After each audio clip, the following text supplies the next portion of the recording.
the revival from happening? A short time ago, Iran's Guardian Council has asked for some amendments to be made to a proposed parliamentary bill that threatens to facilitate the further repression of religious minorities, such that those found guilty of what they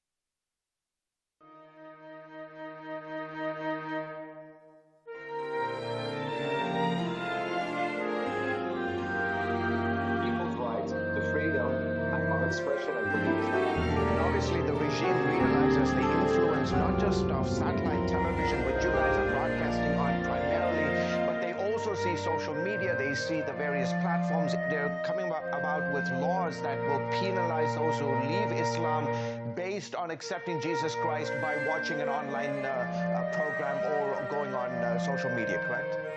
That is correct. Now they basically made a law to be able to legally, according to their own statements, to go after anybody who is non-Islamic. Tell us about Christians who have been arrested. I hear there have been a number of them since March, since the pandemic began. Tell us about their plight. George, absolutely. Since a few months ago, we've seen a major increase in the number of raids on people's homes and house churches. Dozens of